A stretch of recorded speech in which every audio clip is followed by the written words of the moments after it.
Hello everyone.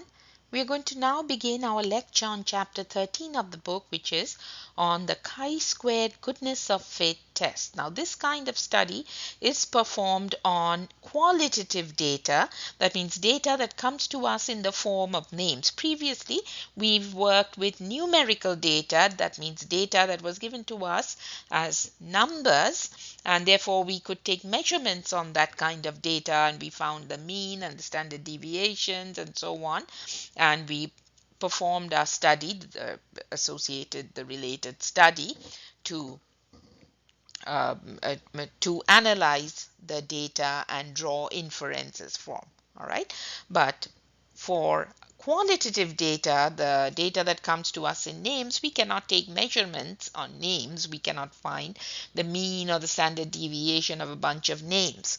So there's a special test for that can be used to analyze that kind of data. It's called the chi-squared goodness of fit test, and there's another one called the test of association or independence, which we will learn in another section of this chapter. Now, chi-squared is a new distribution that we are going to learn first before going into what the goodness of fit test is about. Just like we had the z distribution and the t distribution that was applied on studies of numerical data, for qualitative data we will be using the chi-squared distribution. All right, so we will begin our lesson starting with what the chi-squared distribution is. So these are mainly the three topics we will cover in three sections. One is the chi-square distribution. That's the first section of this chapter, where we'll first discuss the distribution, and it's pretty different from the z and the t distribution that we learned before. There are some parts that are the same, similar, but the nature of the distribution is somewhat different. Then once we understand the distribution, we'll go into what the goodness of fit test is, and then we'll go into the chi-square independence test in the last section of this chapter, which talks about the association between two variables, association between two numerical variables. So it's going to be two-dimensional data, so to speak. Okay. So let's begin with what the chi-squared distribution. Now this is what the chi-squared curve looks like. We have here three different curves, a blue one, a green one, and an orange one. And each of these curves have degrees of freedom associated with them. The blue one has df5, the green one has df10, and then the orange one has df19, which kind of looks similar to a normal curve, maybe a z or a t curve, but it is not one of that. All right, it gets to that shape, but it is a different distribution. It's a chi-squared curve. Now, note some features about the chi-squared curves. These curves are anchored at 0. That means the lowest point, all right, on the left-hand side, the lowest value of these curves is at 0. Okay, the lowest value is 0.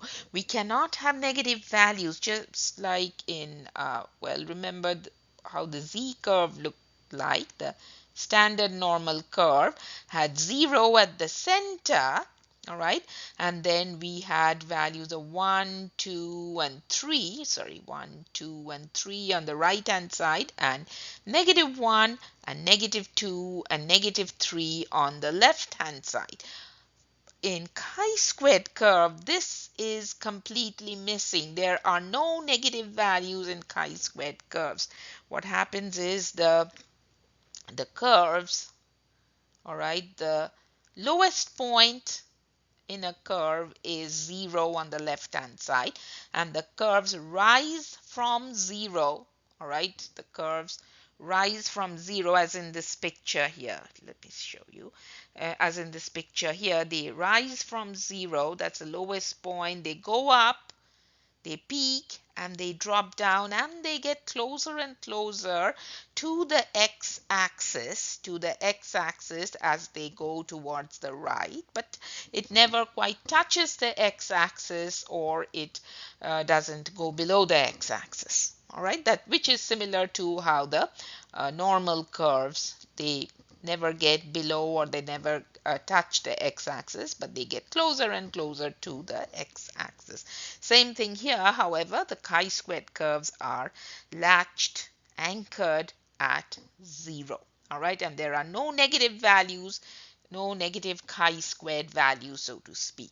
And another thing that we notice is that as the DEFs increase, the curves take the shape of a normal curve. But they are not the normal curve. Their endpoints are at 0, which is very different from what we know is in a normal curve. All right.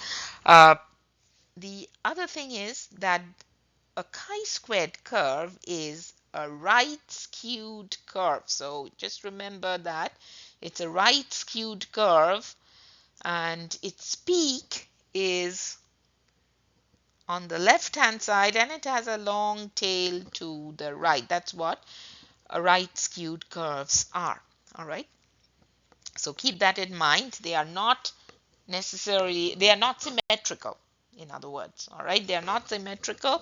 They are right skewed curves. Now here are some basic properties to know about the chi-squared curves. Property 1 says the total area under a chi-squared curve equals 1, which is the same as with any other curve. That means the chi-squared curve will cover 100% of the observations. All right, so the proportions, the area under the curve equals 1. It'll stretch from 0 to 1. That's the total area under the curve.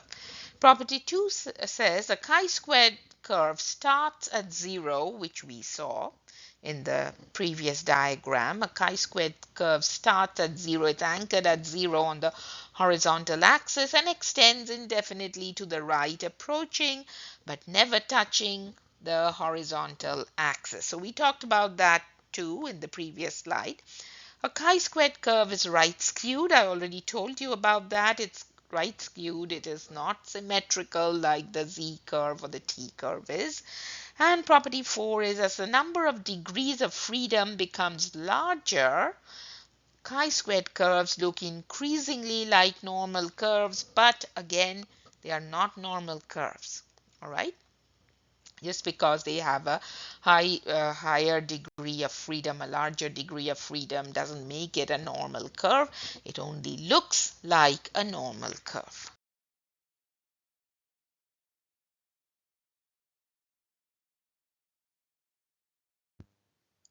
Now this is how the chi-square table looks like. Now the table in your formula sheet may be a little bit different, but normally the chi-square table is arranged with degrees of freedom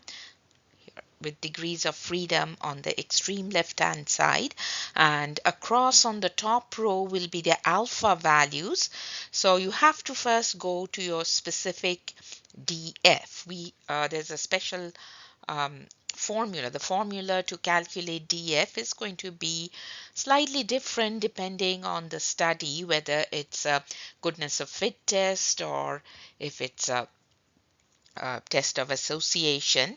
Based on that, the formula is going to be different for the degrees of freedom calculation. But once you calculate the DF and you come to this table, first look for the row which has your DF, and then go across to locate the alpha value. If you're doing a hypothesis test or confidence interval, it'll be these special values 0.1, 0.05, 0.025, 0.01. Those will be the alpha values you will be needing. So, and then come to the table, come into the body of the table to find uh, the exact chi-squared value for that particular DF and the particular alpha value. All right, so look at these questions here. Let's quickly go over a couple of them. It says here, for a chi-squared curve with DF equals 10, determine chi-squared of 0.05, a chi-squared value whose area to the right is 0.05. Now keep in mind, a chi-squared um, area will always be to the left, will always be to the right because it's a right skewed test. Our alphas will be located to the right uh, of our critical values or our p values and so on. All right, so here we have uh, 10, right? For 10, we have to go down the curve all the way to 10, which is here, and then 0.05 is going to be right here. So the chi-squared value is 18.307. All right, so chi-squared of 0.05 is going to be 18.307. This is the value. For DF10, if it's chi-squared 0.025, so it's the same row, 10 for DF, and 0.025 is right here, so 20.483. If it's DF4, as it says here, for DF4, we will have to look across this row here. If it's alpha is 0.05, it'll be a value of 9.488. All right, 9.488. If it is an alpha value of 0.01, it's going to be 13.277. 13.277. All right, so that's how you're going to look up your table to find chi-squared values.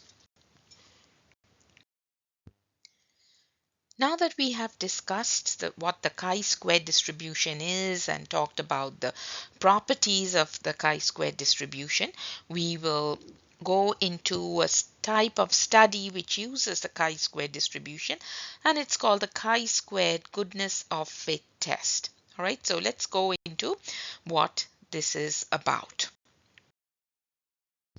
Now, the purpose of the chi-squared goodness of fit test is to determine if the observed frequencies of a variable at a particular time has changed from that in the past based on expected frequencies. Right? Now, I'm going to explain this with an example. Let's take, for instance, there was a study done 20 years back, all right, on causes of death from different types of illnesses. All right, so let's say that the study was cause of death from illnesses. And at that time, they found that most of the deaths 20 years back, so let's say write that here, 20 years back, the number one cause of death was heart attack. All right, most people, or rather the most frequently occurring death was a result of heart attack. Next, let's say the second most common cause of death, let's say, was diabetes, right? And then number 3 was perhaps stroke, and these are all made up data, all right? I don't know what it was 20 years back. I'm just giving you this information, made up data to explain the concept to you. And then number 4, let's say, was cancer. Okay, so this was the situation 20 years back. Let's say we are performing another study in 2024, this year, to find out the frequency of death, the frequencies of death from different illnesses.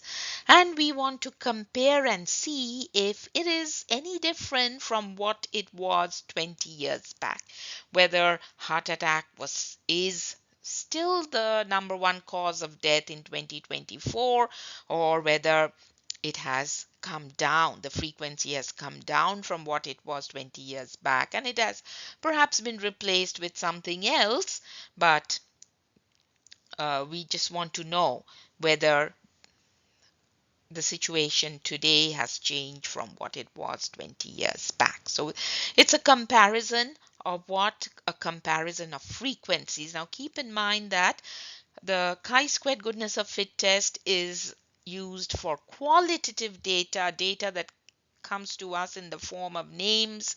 We cannot take measurements on names, so we will only have to work with frequencies, and in this case we will be comparing frequencies. So in 2024, when we compare the frequencies, we might find that a heart attack is no longer the number one cause of death. Instead, cancer, let's say, is now the most common illness from which people are dying. Maybe over the years, a lot of awareness was raised about heart attacks, and people now have become conscious. They get themselves tested for cholesterol and other kinds of cardiovascular tests. They probably have improved their diet. They probably have been exercising more because they have become conscious about heart health. So now, with all that promotion, heart attack has come down in ranking as the cause of death, but there have been other factors, I don't know, pollution or all um, the chemicals in food and all that, because of which cancer has now become the more common cause of death. All right, so it could be that in 2024 the frequencies have changed from what it was 20 years back. Cancer may have become the number one cause of death, followed by maybe strokes, and then let's say number three is heart attack, and then diabetes may have become uh, you know number four, again because of all the awareness and all the improvements in the world of medicine, so on. And I'm just giving you an example at this point to understand what we are talking about. We are looking at the data, observed frequencies from today for a variable. In this case, the variable is death, frequency of death from illnesses, and we are comparing the frequencies of today with the frequencies in the past 20 years back. All right. So let me read this again. It determines if the observed frequencies will be the frequencies that have been observed today. All right. The most recent observations of a variable at a particular time, which is 2024 in this example. If it has changed from that in the past, which in this case is 20 years, based on expected frequencies. All right. So here is the study we are talking about. It's comparing the expected frequencies if last year's violent crime distribution is the same as that of 2010 distribution. All right. So now the way we go about comparing the distributions is keep in mind when we did this in chapter 10 and also in a part of chapter 12, whenever we are comparing something, what is involved? Difference, correct? Comparing means you are actually taking the difference of two values. Here too, we are comparing this year's frequency with the past year's frequencies, past data. Therefore, there will be some difference involved. All right. And how do we go about, or rather, what do we go about comparing? We take today's observed frequencies. All right. We take the observed frequencies, and from there we subtract what is called expected frequencies. All right. So it's O minus E. That's what we are going to look at. Observed frequency, let's write that here, observed frequency with expected frequency. And we are going to subtract them.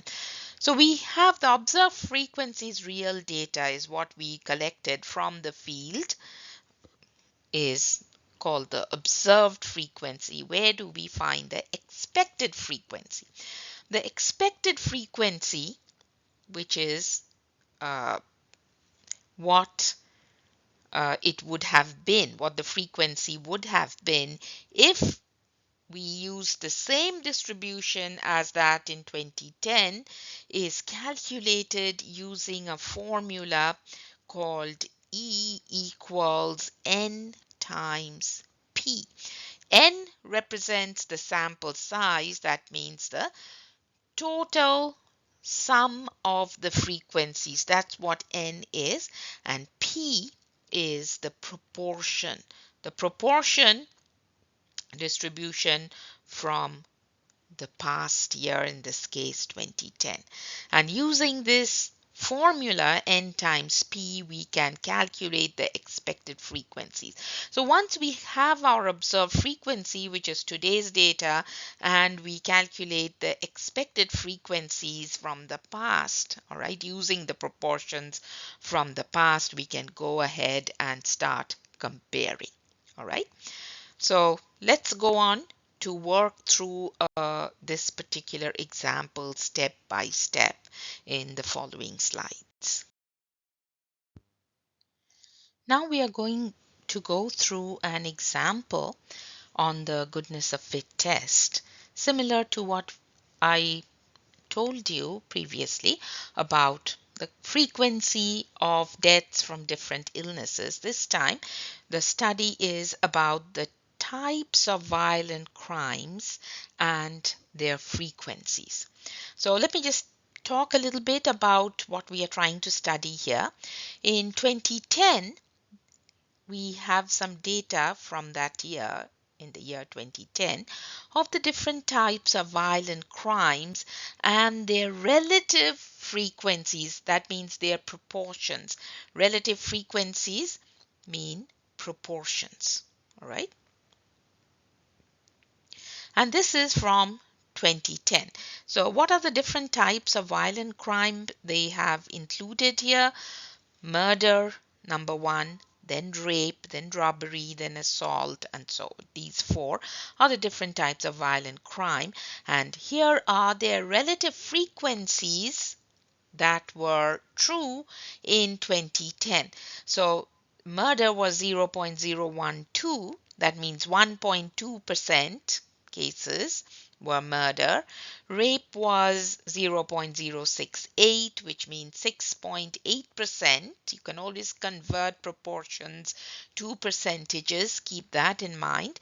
Robbery was 0.295, which is 29.5%, and assault was 0.625 or 62.5%. And all the relative frequency values must add up to a 1. But this is past data. This is past data. Now, in 2019, a similar study is being done to see whether these frequencies values have changed or not. All right, so over here you see they have the 2019 frequencies. In 2019, they got the observed data. So in the most recent data is called the observed frequency. All right, it's the observed frequency. That's the term we use for the data obtained from the most recent study. Okay, so here on this table, murder in 2019 seems to have been occurred just 3 times. Rape, there were 36 cases of rape. Robbery was 170 cases, and assault, there were 291 cases of that. And the sum of all the frequencies is your sample size n, correct? And that is 500. Okay, so we got the observed frequencies. Here we got our relative frequency, which is the proportions from the past. We want to compare now to see whether the frequency has changed in 2019 from what it was in 2010, or it hasn't changed much. All right. So here is the example and the description. It's on violent crimes. The FBI compiles data on crimes and crime rates. The table below gives the relative frequency distribution, in other words, the proportion for reported violent crimes in 2010. A simple random sample of 500 violent crime reports from last year yielded the frequency distribution shown in table 13.2. which we will see in the following slide. Suppose that we use the two sets of data to decide whether last year's distribution of crimes changed from the 2010 distribution. All right, so there is a comparison here. We are checking if the most recent distribution has changed from that in 2010. That's the purpose of any chi-square goodness of fit test. All right, now just let's look at a few of the data here. Most of the data will be contained in table 13.2, but over here they've mentioned a sample size of 500. So our n is going to be 500. I'm going to write there n is going to be 500. We don't have any other data up front given here, but it'll come from the table that we just discussed, and the table will be given to us in the next slide again. All right, we've already seen the table. Remember the murder, rape, I think it was robbery and assault, those 4 categories. So let's answer these questions first to formulate the problem as a hypothesis test, and then we will go into the table. All right, so it says here, what is the variable and its possible values? The variable is what we are studying, that's types of violent crimes, and the possible values which represent the data. Again, remember, this is qualitative data, so there are no numbers. It's not numerical data, it's names. So the types, the names of the different types of violent crimes that we are looking at are murder, rape, robbery, and assault. Those are the possible values, or rather data for short. The next question says, state the hypothesis. Now, the null hypothesis will state last year's crime distribution is the same as 2010. Again, because this is qualitative data, there is no mean. You cannot state your null hypothesis saying mu equals a certain value. All right, there's no numbers to work with except frequency values. There's no mean, there's no standard deviation and things like that. So your null and alternate hypothesis has to be stated as, or rather has to be stated with a sentence. All right, so you have to write it down like this. All right, last year's crime distribution is the same as 2010. Remember, null hypothesis always says it is something, 2 values are equal to each other, or a particular mean is equal to this value. Similarly, for this kind of problem, the null hypothesis will say that the crime distribution, the frequency of crimes, or the distribution of last year's crime is the same as 2010. It is equal to whatever it was in 2010, or we use the word same here. And the alternate hypothesis will try to refute that. It'll say last year's crime distribution is different from 2010. So again, you have to state your hypothesis with a sentence, right? Now let's quickly go over the basic idea for carrying out the test. It says here the idea is to compare. Again, we've said that before. We are comparing the observed frequencies from 2019 to the expected frequencies if last year's crime distribution is the same as that of 2010 distribution. If the observed and expected frequencies match fairly well, then we do not reject the null hypothesis. If they are almost the same, if the frequencies are almost the same, which frequencies? The observed and the expected, then we will of course not reject the null hypothesis, because the null hypothesis is stating that there's no change in the distribution. However, if they don't match, if they are wide apart, if there's quite a bit of a difference between the two frequencies, then we will end up rejecting the null hypothesis. And it says here, question is first how to determine what the expected frequency should be, and then how to decide if they match. So from this basic idea emerge two questions. All right, we know the observed frequencies because those are actual data we collected from records or from surveys or by any other means. However, the expected frequencies need to be calculated. All right, so how do we calculate the expected frequencies? Now I gave you a sneak peek into the formula for E. All right, expected frequencies is going to be denoted by the letter E, and the formula for it is N times P, sample size times the proportion from the past. All right, so that's what we have to figure out. We have to calculate, and then how do we decide whether they are almost similar or whether they are different, and so on. So that's going to be the exercise in the next few slides. Now here is the expected frequency formula for a goodness of fit test. Now this formula is specific to the goodness of fit test, because later on when we do the association test using the same chi-square distribution, there'll be a different formula for E. All right, but this applies only to the goodness of fit test. So here it says in a chi-squared goodness of fit test, the expected frequency for each possible value of the variable is found by using the formula E equals N times P, where N is the sample size and P is the relative frequency or probability or proportion given for the value in the null hypothesis. All right, so shortly we are going to go through the steps one by one, but we have another slide to cover on what the formula for the chi-squared distribution is. All right.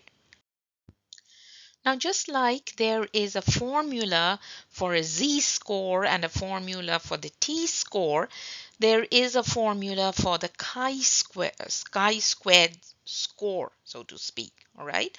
Remember what the z-score formula was. Z-score was x bar minus mu over sigma divided by square root over n, correct? And we use this formula to find our test statistic value, the evidence that we used in our hypothesis test, so to speak.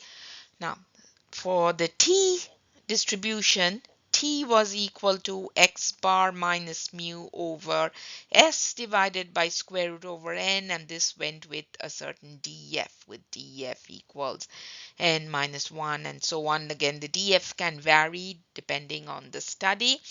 For the chi-squared goodness of fit test, here is the formula. It's sigma O.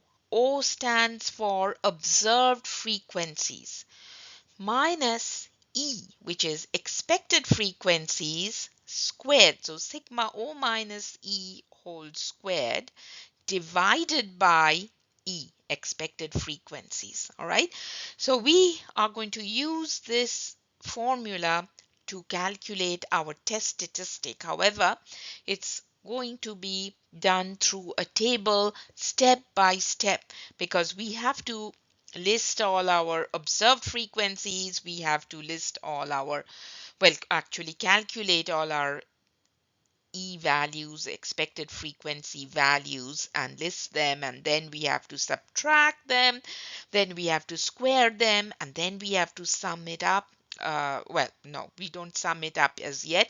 First, we divide O minus E whole square by E, and then we sum it up. So this is the formula, and I'm going to walk you through step by step, all right, going forward. But this is the introduction to the formula. First time we are seeing a formula for the chi-squared. We've talked about the distribution. We've talked about the properties of the distribution. We've looked at the curve behind the chi-squared. We said it's right skewed and it's anchored at 0 and all that. However, this is the first time we are really looking at the chi-squared formula. And this chi-squared formula has approximately a chi-squared distribution if the null hypothesis is true. The number of degrees of freedom is one less than the number of possible values for the variable under consideration.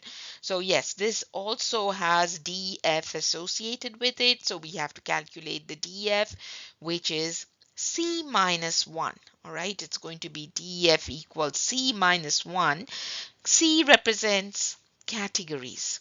All right, the categories in our data, and we subtract 1 from there, and that's going to be our df. Again, we will work through this particular example on violent crimes and go through it step by step. Okay, now we are going to get started working on calculating our test statistic or the evidence, right, that we are going to use later for our hypothesis test. Again, let me have the formula for chi-squared up here. It's going to be sigma and then O minus E whole square. Again, because we are comparing, there is going to be some sort of difference involved in the formula, and then divided by E. That's the formula. And actually, what I need to do is this whole thing, this whole formula has to be covered by the sigma, right? Because it's sigma O minus E whole square divided by E. Now, this whole formula of the test statistic has to be worked out through a table, right? Because O is not a single value, E is not a single value. O is a list of values. So let's look at our data, this data up to the observed frequencies. In this table, these first 3 columns were given to us in the question. The expected frequency is what we calculated, right, using this E equals N times P formula. So the first column here has the 2010 type of violent crimes. The different types of violent crimes we are looking at is murder, rape, robbery, and assault. And here are the proportions. They are proportions or relative frequencies, proportions denoted by the letter P. All right, so relative frequency is the same as proportion, and that's why we have used the symbol P, the letter P, to denote it in short. So the proportion of murder in 2010 was 0.012, that of rape was 0.068, that of robbery was 0.295, and that of assault was 0.625. And then this was given to us, the observed frequency from 2019 was also given to us in the question itself. It's denoted by the letter O, and in most recent years in 2019, there were 3 cases of murder, 36 cases of rape, 170 cases of robbery and 291 cases of assault, and they all add up to n equals 500. All right, and if you go back to the question, it will say that it was from a sample of 500. So all these observed frequencies from 2019 better add up to the sample size given to us, which is 500. The next one is the expected frequencies is what we need to find out. That was not given to us. All right.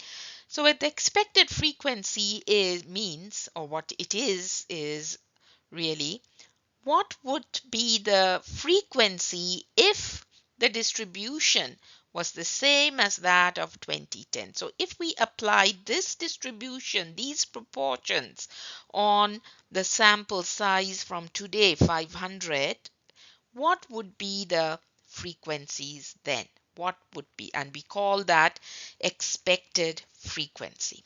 All right, everyone understand that expected frequencies means the frequencies we could expect to get if we had applied the proportions from 2010 on our total sample size, and that's why it's n times p. The way we are calculating our expected frequencies is take the proportion for murder from 2010 and multiply that by 500, and you will get a value of 6. So if we do 0.012, which is the proportion for murders in 2010, and multiply by 500. This multiplied by 500, so n times p. All right. Let me write this a little bit cleaner. 500.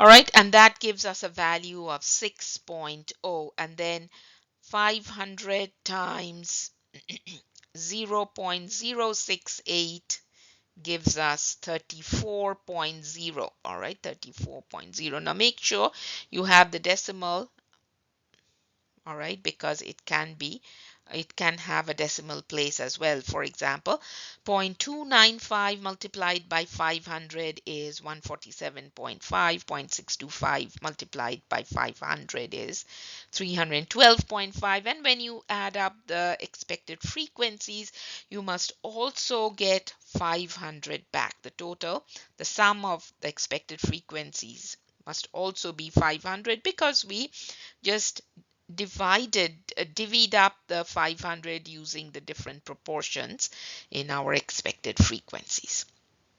Okay, so that's how we find expected frequencies. So now that we have our observed and expected frequencies, we have our values for O, we have our values for A, we have to compare them. Correct? We have to compare them. How? By taking the difference. So in the next column in the upcoming slide, you'll see that we are performing an operation which is O minus E, observed minus frequencies. Expected frequencies is what I mean. All right, so let's go on to that. Okay, so now we are working on the formula. All right, again, let me write the formula up here. It's chi-squared equals sigma and then O minus E. Let me change the bracket a little bit to a square bracket, and then O minus E whole square divided by E, and the sum of all those calculated values is going to be our chi-squared value. So over here, as you see, we take the difference. These blue columns are the calculations now. So difference is O minus E. So O is 3 minus 6 is negative 3. 36 minus 34 is a negative 2. 170 minus 147.5 is a positive 22.5, and 291 minus 312.5 is negative 21.5. When you add up these difference values, differences as is, you will end up with a 0. It doesn't help us. Therefore, we are going to have to square them. We have to take the square of the difference and make sure we get all positive values. All right. So minus 3 squared is minus 3 whole squared. We are squaring the minus as well, is 9.00. Minus 2 whole squared is 4.0, 22.5, 506.25. And negative 21.5 whole squared is 462.25. And then in the final column in our table, we will end up dividing each of these values in the previous column by E. All right, so it's 9 divided by 6. This value, 1.5, is 9 divided by 6. Then we have 4 divided by 34.0. All right, so that's how we get our O minus E squared divided by E values, 0.118. 506.25 divided by E, not O, E. So 147.5 gave us 3.432. Likewise, we got 1.479 for the last value, and then you sum them up and you get your chi-squared value of 6.529, and this 6.529 is what is sigma O minus E whole square divided by E. All right, we worked the formula through a table because there is no one value for O to plug in, no one value for E to plug in. We have 4 values here, and that's why we had to go through this table column by column to complete the formula and find the final value of chi-squared. Here is the exact same table that we worked through before, so you can skip that, and now let's go into the hypothesis testing. Before we go into working the example, let's go over the steps. The steps are broadly the same. The first step being state your hypothesis, and then second step is to find your significance level. Third one is to calculate your test statistic, perform the test using the 2 approaches. Step 4, and then 5 we take a decision, and in step 6 we finally interpret our hypothesis. The only thing that will differ from study to study is how the null and alternate hypothesis will be stated. The formula for calculating the test statistic will be different, and the DF, all right, the formula for the DF will also be different. Okay, so let's go through it. The assumptions here say all expected frequencies should be 1 or greater. All right, so for chi-squared goodness of fit test, we have to make sure all expected frequencies are greater or equal to 1. Then at most 20% of the expected frequencies are less than 5. All right, so we can allow expected frequencies to be less than 5. All of them have to be greater than 1, greater or equal to 1, but at most 20% of the E values can be less than 5. If it's more than 20%, we cannot apply this test. And then, of course, it has to be a simple random sample. Again, the way we state our null and alternative hypothesis. Null hypothesis says the variable has the specified distribution. Alternate will say the variable does not have the specified distribution. Now, if you are working on an application problem, you have to state your null and alternate hypothesis in context of the problem. That means the distribution has changed, or null hypothesis will say the distribution is the same as that of 2010, and then alternate hypothesis is going to say, well, it is not the same, or it has changed. We decide on our significance level, nothing changes on that. Step 3 is the formula that we use. and then to find our test statistic. Then we use uh, based on what the question asks, we can use any one or both of these approaches.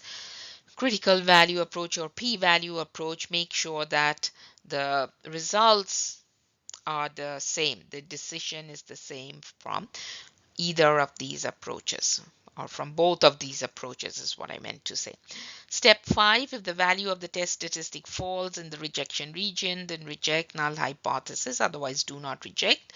And p-value is, the logic is, if p is less or equal to alpha, then reject null hypothesis, if not, don't. And finally, we have to interpret the results in context of the word problem.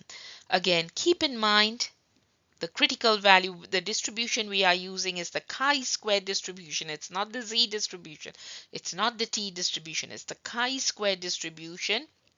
The DF formula is C minus 1, but you have to show your reject and do not reject regions in your curve.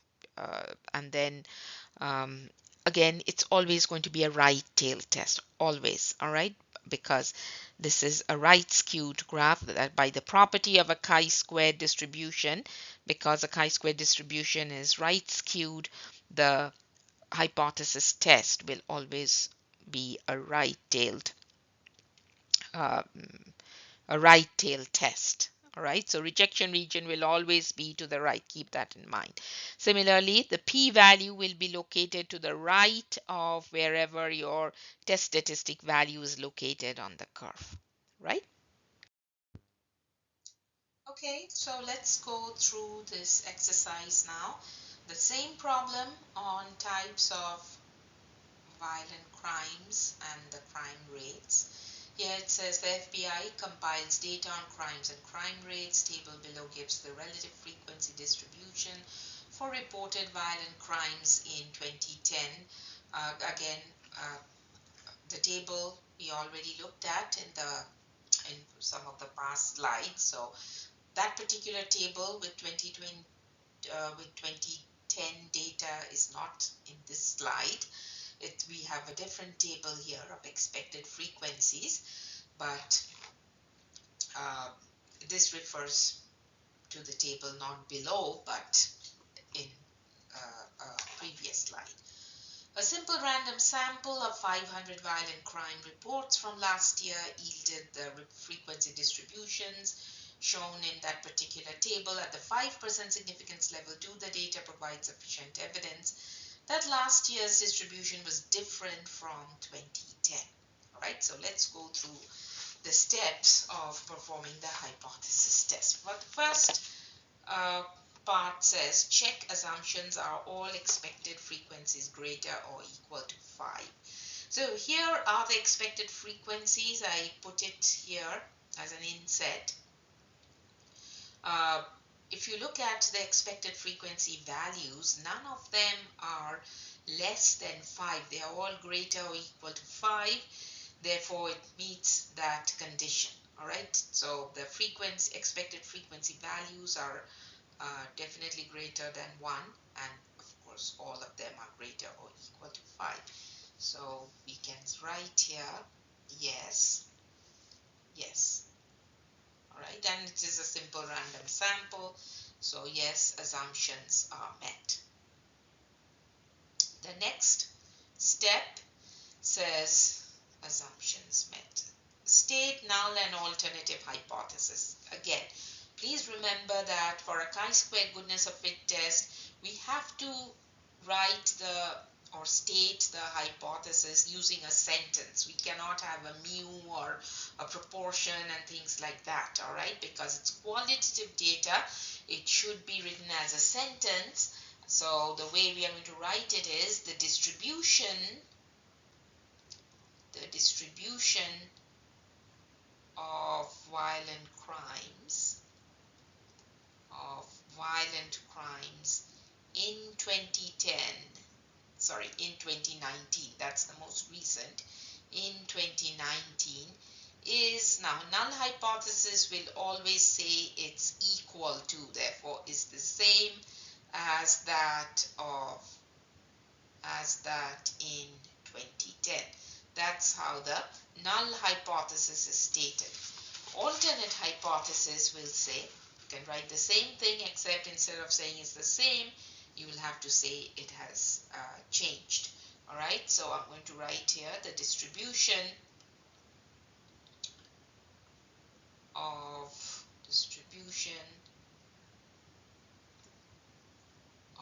violent crimes. Okay, I missed the word crimes here.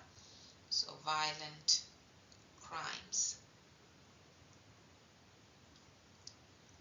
in 2019 has changed, or is not the same, all right, has changed from that in 2010. Okay, decide on the significance level. They asked us to perform the test at the 5% significance level. So alpha is going to be 0.05. Again, keep in mind alpha is not in percentage. Alpha is in the decimal form. All right, so you just have to convert your percentage to decimal. So 0.05. Right? This is step 3 of the hypothesis test, where we calculate our test statistic. We've already done the calculation through the table, so go back and check the past slides where we have gone through the step-by-step process through a table to calculate the chi-squared value. And the chi-squared value we got after summing up O minus E squared divided by E was 6.529. So chi-squared sub 0, all right, is equal to 6.529, and refer to or let's say refer to the past slides for the work, right?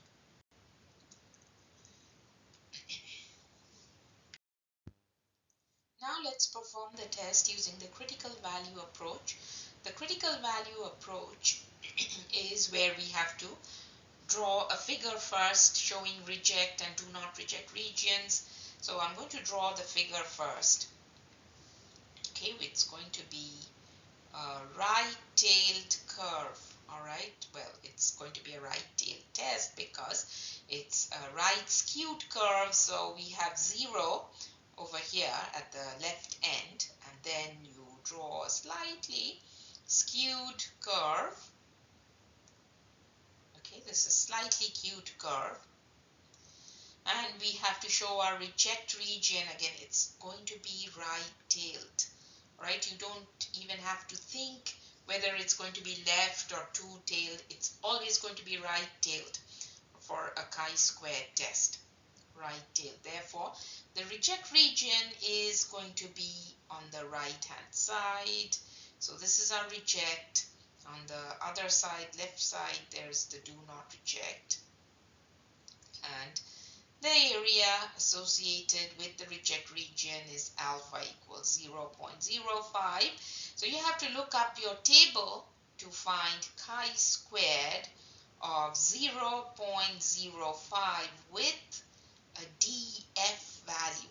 So with df equals, what is the df? df is given by the formula c minus 1. What is c? C is the number of categories you have for your variable. So we had, our variable was the number of violent crimes. We had 4 types of violent crimes, correct? So C equals 4, correct? It was what? The 4 types were murder, rape, I think robbery and assault, something like that. So there were 4 categories of violent crime. So C has a value of 4. So df equals 4 minus 1 equals 3. So you have to find your chi-squared of 0.05 with df equals 3. So if you look at your table, that would be a value of, what is it, 7.815. All right, 7.815 is our critical value, So CV is equal to, or CV is chi-squared of 0.05 with df equals 3 is 7.815. So now you have to bring your test statistic value. Our test statistic value, chi-squared sub 0, was equal to 6.529. Where does 6.529 fall in our figure? 6.529 is less than 7.815, which is our CV, correct? So it should fall somewhere to the left hand side. I don't know, somewhere maybe here. All right, that's 6.529. Okay, falls in do not reject region, correct? It is located in the do not reject region. Therefore, our decision is going to be do not reject. Hold on, I need to erase this.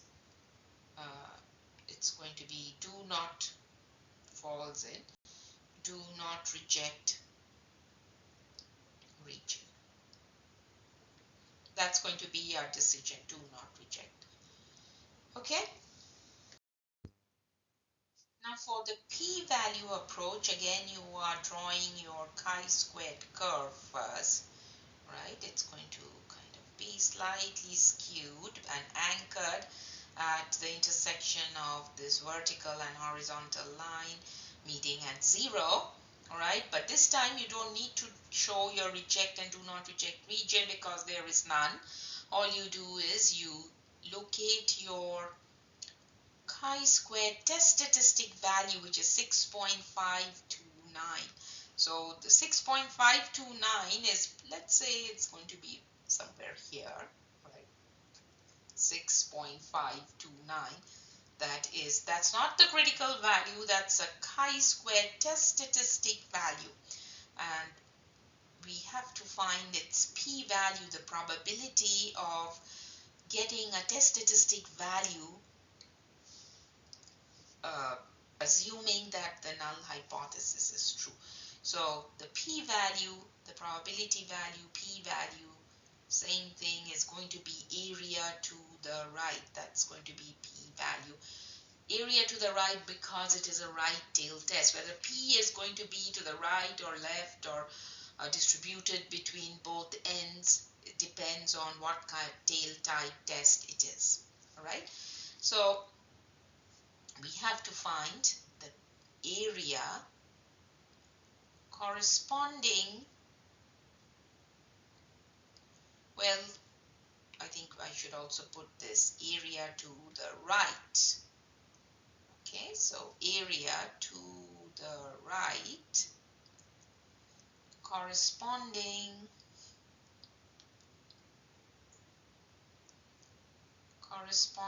to a chi-square sub 0 value, chi-squared value of 6.529 with a df equals 3.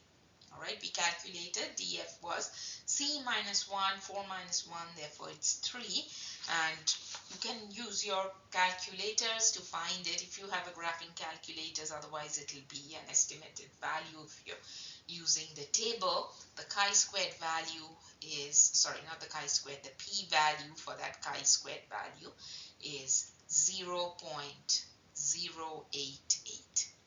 All right, so once we find our p-value, we compare p with alpha. All right, if p is less than alpha, then reject. Correct. So let's compare 0.088 with 0.088. 0.05. It is not less than alpha, right? It's not less than alpha. So, in fact, let me rewrite it showing that it is greater than, because this can be confusing. It is greater than alpha of 0.05. Therefore, decision should be do not reject null hypothesis, which is the same decision we got using the critical value approach, right? So the decision is going to be do not reject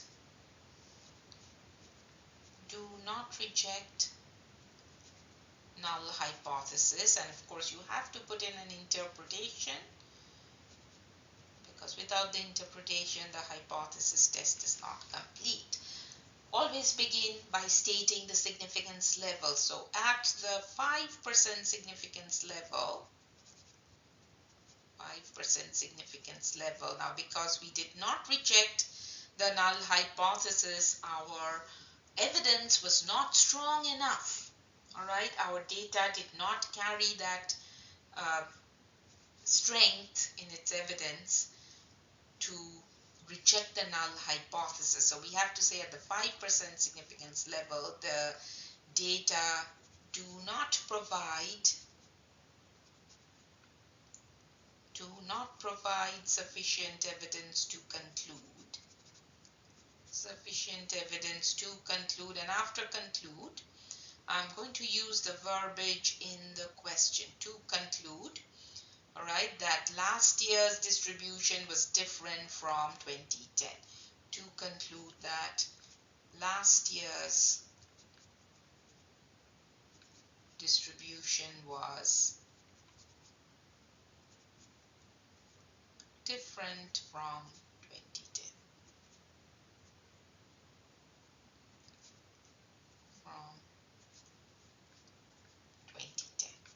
All right. So that concludes this particular hypothesis test.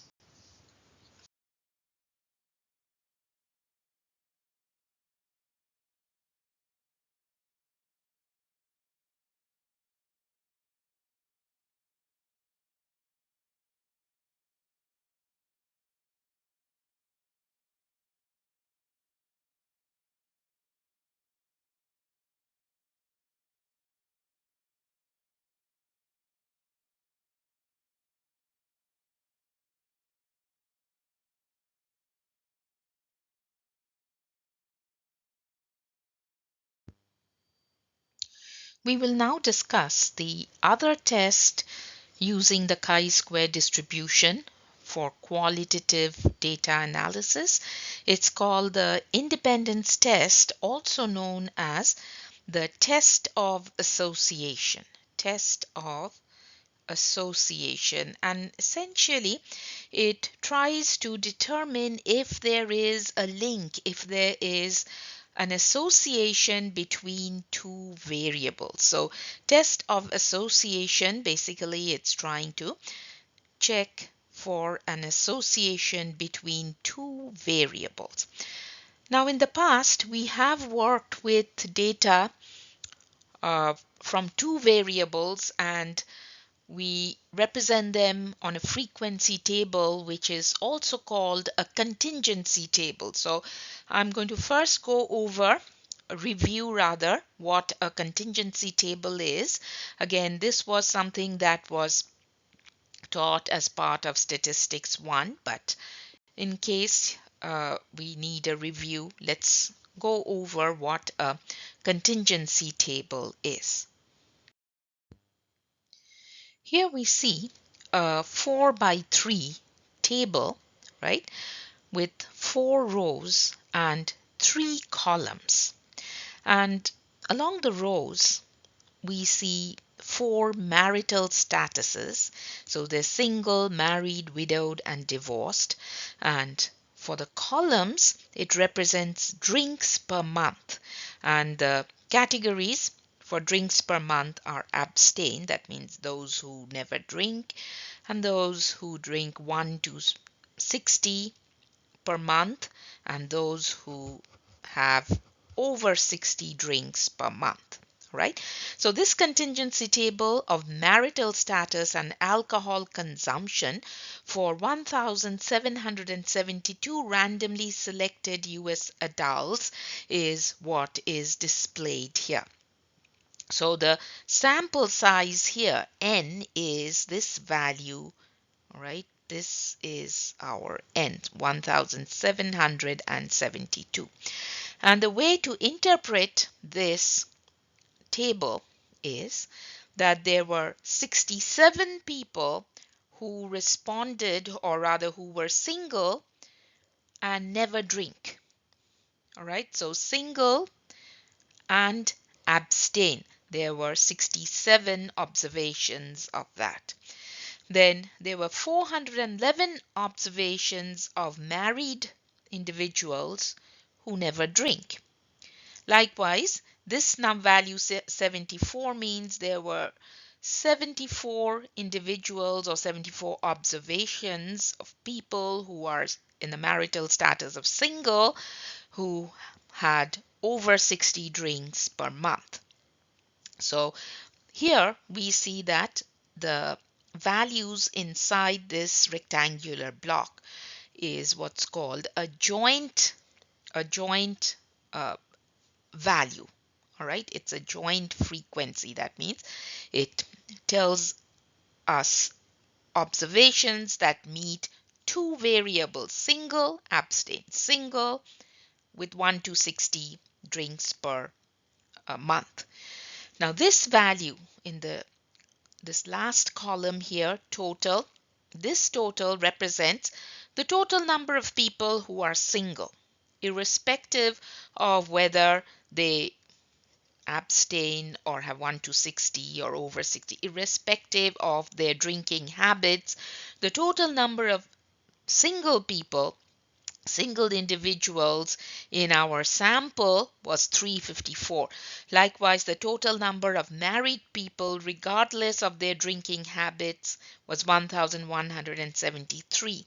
Widowed, total number of widowed people, 143. Total number of divorced people, 102. The total in the last row of this table here represent the total number of individuals who never drink, who abstained. All right, so, and that's regardless of their marital status. That's just 590 are the total number of people, whether they are single or married or widowed or divorced, doesn't matter. There are 590 individuals or observations that responded as abstain from drinking.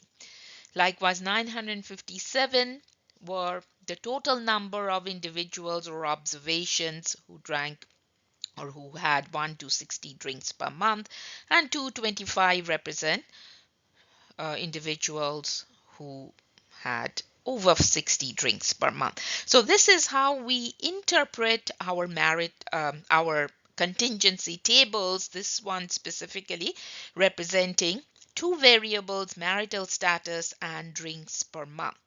Now, with our association test or independence test, what we are trying to determine is if there is an association between the marital status of a person and the number of drinks he or she consumes. Is there a link between the two? Is there any correlation between the two? Is there any association between the two, or they are independent? All right, that one variable has nothing to do with the other variable. They're independent of each other. It doesn't matter whether a person is single or married or widowed or divorced. It has nothing to do with how many drinks they consume in a month. All right, so that's an association that we are trying to test using the chi-square test of association or chi-square independence test, right?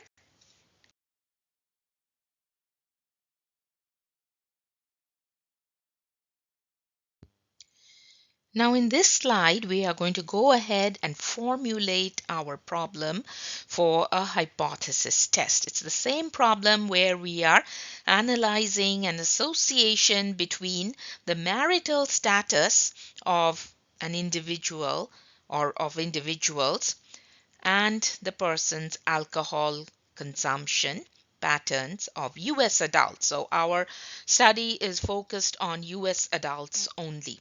And we have a sample size of 1,772 residents 18 years and older were included in a random sample.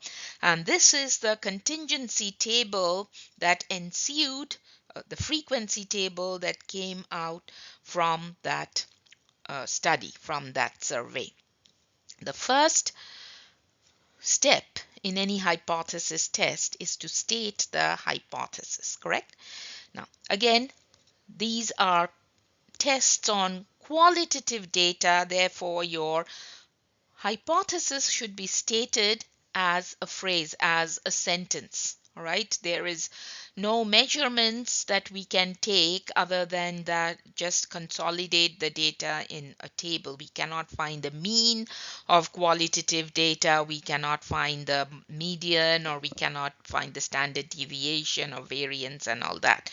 Okay, so because of that, the hypothesis also, because we are not dealing with numerical data here, our categories, our data is given to us as names, we have to state our hypothesis with a sentence. Again, this is a test of independence or association, and we first state the null hypothesis, stating marital status and alcohol consumption are not associated. Now, if you're using the word associated, then null hypothesis will state they are not associated.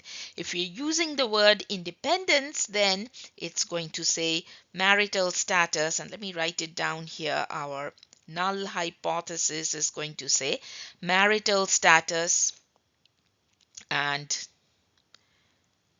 what is it? Alcohol consumption. Alcohol consumption are independent. Consumption are independent. All right. And likewise, the alternate hypothesis will say marital status and alcohol consumption are not independent. But if you're using the word association, then independent means they are not associated, they are not linked anyway. All right, so make sure you add the word not if you're using the term associated. For alternate hypothesis, it will state marital status and alcohol consumption are associated. Right? Now then, this was the first step. This is stating the hypothesis is the first step in any hypothesis uh, test procedure. We now go to the second step where we determine the significance level. The significance level is often given to us, especially um, in a course situation. All right, we tell you at what significance level you're supposed to perform the test, and from there you can determine the alpha value, which is the decimal version of the percentage significance level, right? And after that, this third step involves finding the test statistic, calculating this test statistic. So we'll go into that in subsequent slides. All right, so this was just to state the hypothesis. Now, here we look at the basic idea, the basic strategy behind the chi-squared test of independence or test of association. It's the same problem where we are trying to determine if there's an association between marital status and drinking habits, or if they are independent of each other, they are not associated in any way. Now, previously, when we were doing the chi-square goodness of fit test, we were working with one-dimensional data. There was only one variable that we were looking at. Here, we are looking at two variables. One is the marital status and the other one is the drinking habits, right? The alcohol consumption by the different individuals. And then we are trying to find an association. However, we use the same distribution, which is the chi-square distribution, and all the properties of chi-squared that we discussed previously hold true for this test as well. And the formula for the chi-squared is sigma and then O minus E. What is O? O is the observed frequencies that come from the most recent study, right? The observed frequencies minus E is the expected frequencies, and then we square them, the O minus E. We first find the difference between the observed and expected, and then we have to square them, then we have to divide them by the expected frequencies, and then sum them up, and that's going to give us the chi-squared value. We did the same thing when we worked on the goodness of fit test, right? The previous test that we learned for chi-squared. However, for this problem, for the independence test, there's a different formula that we need for E. If you recall, we had used this formula before. E was equal to N times P, but that was good for one-dimensional data for the study we did with one variable, one-dimensional data or one variable.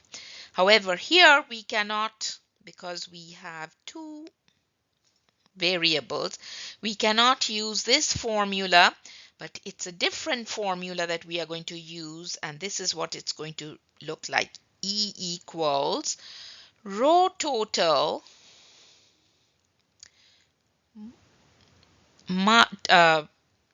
multiplied by column total divided by N. All right, this is the formula we are going to use, and the row total are the total values along the row. That's all these are the row totals, and these total values are the column totals. All right, the totals of each column. So essentially it's going to be for single abstain, the expected frequency is going to be 354 multiplied by 590 divided by 1772. All right, just to find the expected frequency, we have to use this formula, and once we find all our E values, we can go ahead and subtract E from O, and then go through the process like we worked through the table in the previous case of goodness of fit test. Right? So let's go through those steps in the next few slides, but I think the next slide is going to again talk about the formula for the expected frequency. All right, and then we'll go through a slide where we'll show how to find the expected frequencies for this data. Now here the formula for expected frequencies for an independence test is being stated formally. In a chi-square independence test, the expected frequency for each cell is found by using the formula E equals R times C divided by N, where R is the row total, C is the column total, and N is the sample size. So let's go on and look at how we calculate the E values for the example that we are working on. All right. Now, before that, we always have to talk about the distribution. It's that same chi-squared formula. For a chi-squared independence test, the test statistic chi-squared equals sigma O minus E whole square divided by E has approximately a chi-square distribution if the null hypothesis of non-association is true. Again, keep in mind the null hypothesis is always going to assert that there is no association between the two variables. They are independent. The number of degrees of freedom is r minus 1 multiplied by c minus 1. Okay, so I'll tell you how to find the value for r and for c once we go into the problem. But remember, it's the number of rows minus 1 multiplied by number of columns minus 1, and you multiply them. All right, you are multiplying the two values, where r and c are the number of possible values for the two variables under consideration.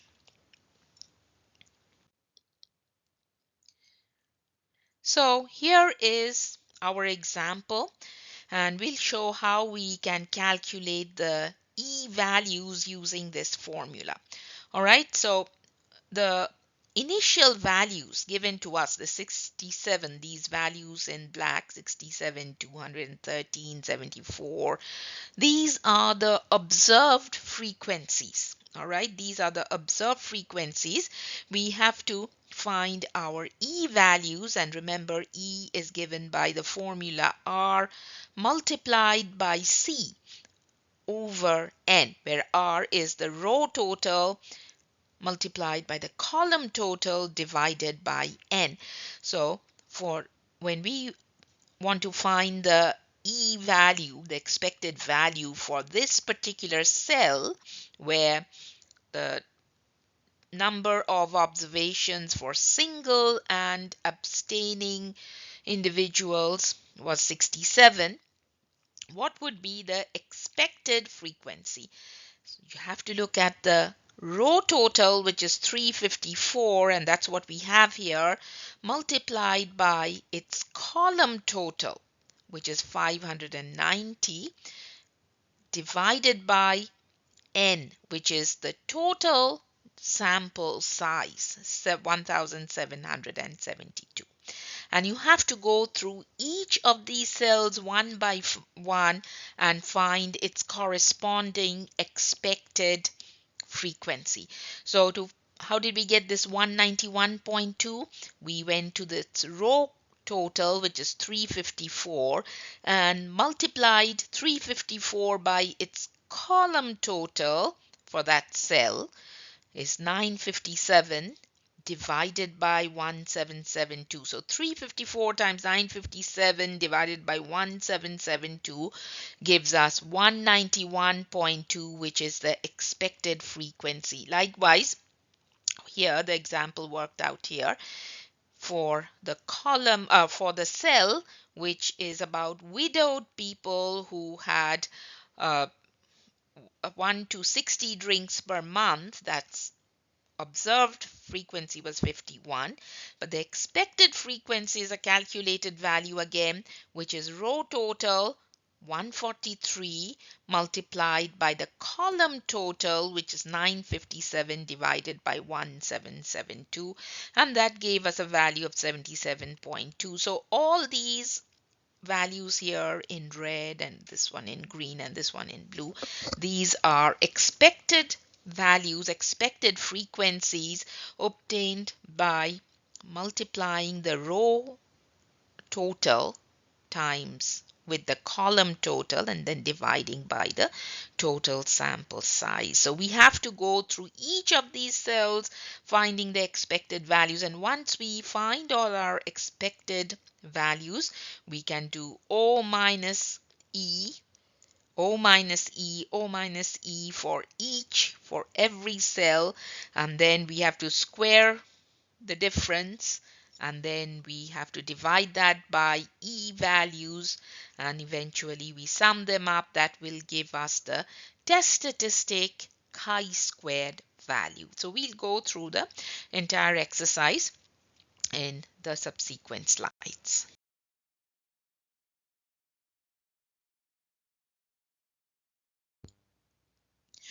Now here we present another way of calculating the chi-squared. It's the same process, but instead of working through a table, we we are just doing the calculations all at once and adding the values as we go along. All right, so it's O minus E whole square divided by e, and that's exactly what they are doing. So they have for the first one 67 minus 67 is the original, the observed frequency, and 117.9 is the calculated expected frequency. So 67 minus 117.9 whole square divided by e, correct? That's in the formula, so divided by 117.9. Then for the next one, it's 213, which is observed, minus E, which is 191.2. Then you have to whole square that, divided by 191.2. So they are doing that for every cell, and as they go along, they are adding it to the previous calculation, and we end up with a chi-squared value of 94.4. Now, the only problem is that if you use a table, then it is more systematic and you make sure that you don't miss a cell. But you can do it this way too, as long as you show all the calculations here. All right, show all the additions of every cell. And then once you sum them up, you get your chi-squared test statistic value, which is 94.4.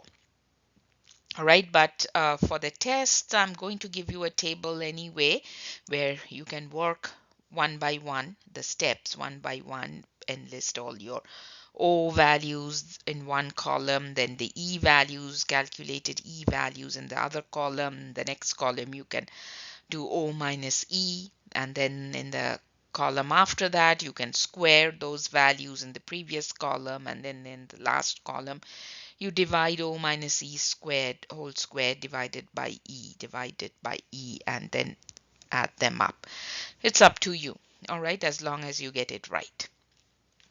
So now that we have calculated our chi-squared test statistic value, let's see what the next step is to perform the work the hypothesis test through the two approaches we learned, the critical value approach and the p-value approach, and then finally to come to a decision. All right, so we will, I think in the next slide, we will go through the steps first, and then we will work this entire problem, all the steps through, all right, in the next few slides. So here is the summary of the steps to perform a chi-squared independence test to decide whether two variables are associated or not. What are the assumptions? All expected frequencies are 1 or greater. At most, 20% of the expected frequencies are less than 5. These were the same assumptions for the goodness of fit test. These are the same assumptions as we had for the goodness of fit test, and of course simple random sample goes for any study, any statistical study. Step 1, the way we state our null and alternative hypothesis, keep in mind it's written out as a sentence. Null hypothesis will say the two variables are not associated, or you can say the two variables are independent. And the alternate hypothesis will say the two variables are associated, or if you're using the term independent, then you should say they are not independent. The two variables are not independent. Step 2, you decide on the significance level alpha. In step 3, you compute the value of the test statistic. Chi-squared equals sigma of O minus E whole square divided by E, right? Where O and E represent observed and expected frequencies respectively, and we denote it with the symbol chi-squared sub 0. And then in the next slide, we use the critical value approach or the p-value approach, or both. Again, keep in mind this is a right tail test. Chi-squared curves are all right skewed curves, and draw your diagram accordingly. All right, your diagrams should begin from 0 and then go up and peak a little bit towards the left and then have a long tail. And the reject region in a critical value approach is always going to be on the right, because chi-square tests are all right tail tests. All right, so you have to find the chi-squared of alpha value. You don't need to split your alpha for a right tail test or for any one tail test.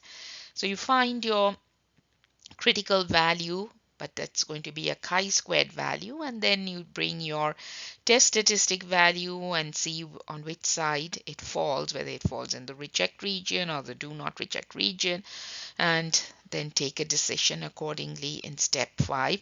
For the p-value approach, again, you start with your test statistic value, and then you find the area to its right for a right tail test, and that area is the p-value. And once you find your p-value, just compare it with alpha to see if it's less or equal to alpha or not. If it is less or equal to alpha, then you reject your null hypothesis. Otherwise, you do not reject null hypothesis. And finally, you interpret the results of the hypothesis test in context of the problem. All right, so these are the steps. Now let's work that association problem example of figuring out whether there is indeed an association between marital status and alcohol consumption for the rest of this chapter. So the question here says, at the 5% significance level, do the data provide sufficient evidence that an association exists between marital status and alcohol consumption? Now, you can check your assumptions first before proceeding. Are expected frequencies 1 or greater than 1? Yes. All right. If you look back on the calculated expected frequencies, they are all greater than 1. Then at most 20% of the expected frequencies are less than 5. Again, if you go back and check the expected frequency values, they are all greater than 5. Okay, and then is it an SRS? I mean, simple random sample. Yes, the question says here a random sample of 1,772 residents, which tells us it's a simple random sample. So all 3 conditions are met. So we can say that we've checked the assumptions and all assumptions are met. All right, all assumptions met. All right, so then the next step, we state a null and alternative hypothesis. So for the null hypothesis, we are going to say that marital status, and so in context of the problem, marital status and alcohol consumption are not associated, right? Are not associated, or if you're using the term independent, you can say they are independent, all right, which means they are independent. For the alternate hypothesis, you're going to say that they are associated or they are not independent. So marital status and alcohol consumption, let me write that. Consumption are associated, that is, they are not independent, are associated, therefore not independent, but you can use either of these terms, but make sure you're stating it correctly. Okay. Decide on the significance level. They tell us to perform the test at 5% significance level, so alpha is going to be 0.05. Okay, so let's go on to the next part where we calculate our test statistic. Now we've already done that in a previous slide, and we came up with the test statistic value of chi-squared sub 0 as what was it, 94.4. Again, backtrack a little and view that slide where we showed all the calculations at once, and we did our O minus E, found the whole square, divided it by E, and then added the subsequent values that way, and we came up with a chi-squared test statistic value of 94.4. That was our evidence. Now, in the next step, we are going to perform the critical value approach test first. But first, we have to calculate our DFs. All right, so let's look at our DF. It says R minus 1. So we had R was along the rows, or well, the marital status were the rows, correct? So the marital status, we had 4 marital statuses. It was they were single, married, widowed, and divorced. There were 4 of them, so R is 4, and there were 3 columns, right? Abstain, 1 to 60, and over 60.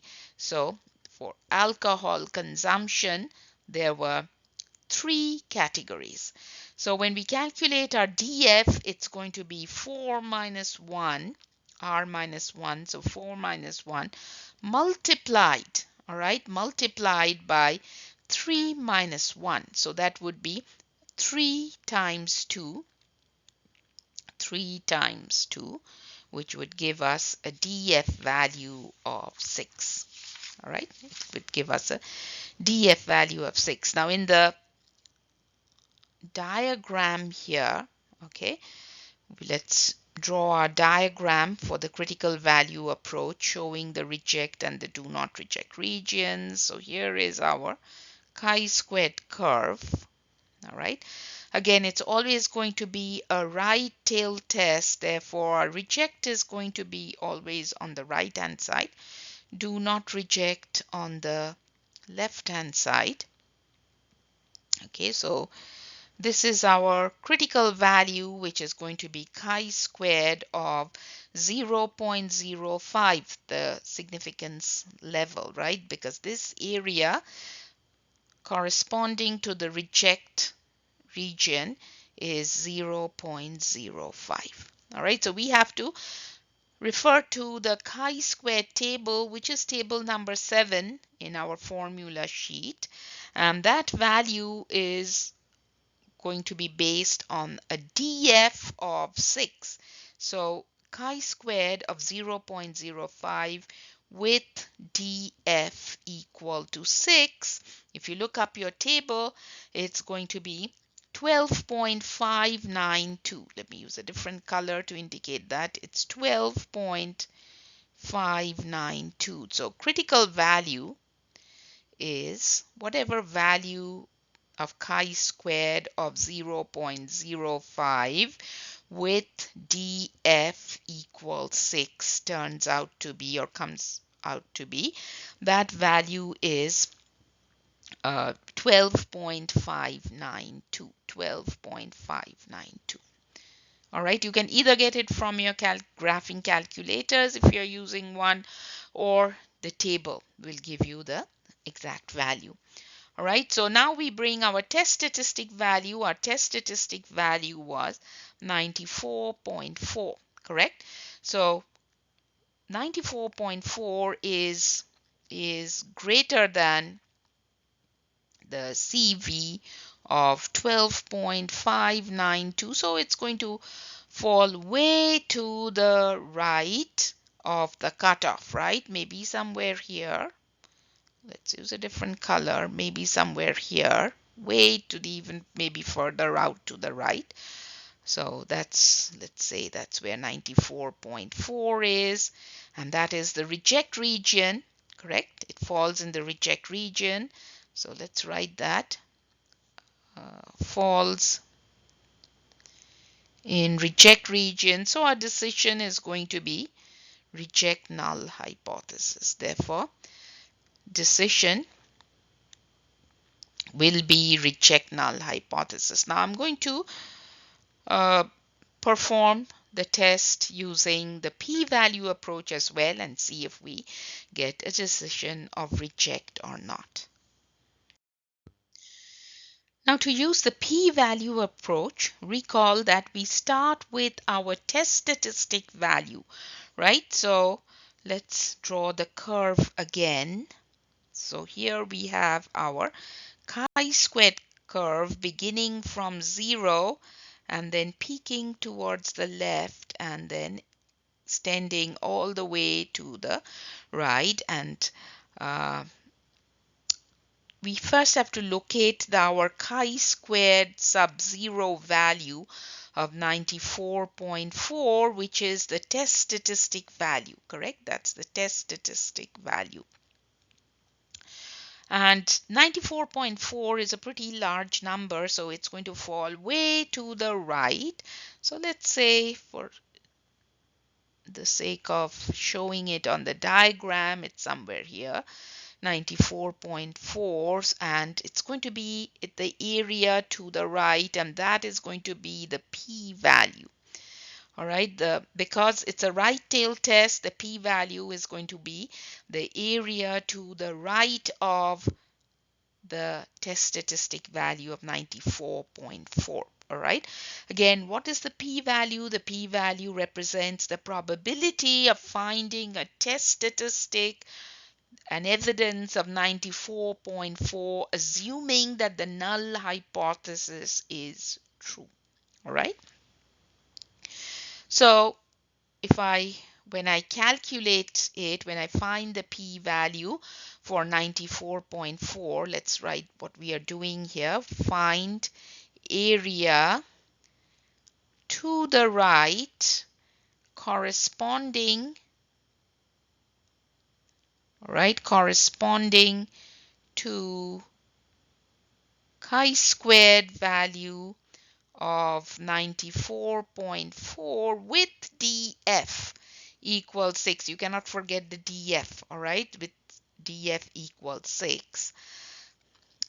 And that value is a very small value. It's 0.0005 really. All right, it's a very small value. Naturally, 94.4 is a pretty large chi-squared value, so it'll be way to the right, and the more you go to the right, more the curve extends to the right, it's getting closer and closer and closer to the horizontal line, so it's approaching 0. All right, so that's why we have a very small value for our p-value. So now in the next step we compared. So this was the first step. Our p-value comes out to be 0.0005. So in the next step we compare p and alpha. So p is 0.0005 is definitely way less than 0.05, which is our alpha value. Therefore, whenever it's less than, less or equal to alpha, the decision should be reject null hypothesis. All right, so we get the same decision using the p-value approach as we got using the critical value approach. So our final, well, it's not really the final step. We have another step to interpret our study, but the decision is reject null hypothesis. Okay, we came to that decision using both the approaches, but do not forget to interpret. That carries a lot of points, that final step, right? So if you miss interpreting your test after all this work, you will lose quite a bit of points. All right, the interpretation itself on the tests are assigned 4 or 5 points. Okay, so interpretation for hypothesis tests, you always begin with the significance level. So you say at the 5% significance level, that was the significance level that we were testing. At the 5% significance level, the data do provide. If it's reject, you always say that your data was strong enough, the data provided sufficient evidence, the data do provide sufficient evidence to conclude, and then I'm going to use the verbiage from the question, sufficient evidence to conclude that an association exists between marital status and alcohol consumption. So just use the verbiage from the question, all right? You don't have to think too much about it. To conclude that an association exists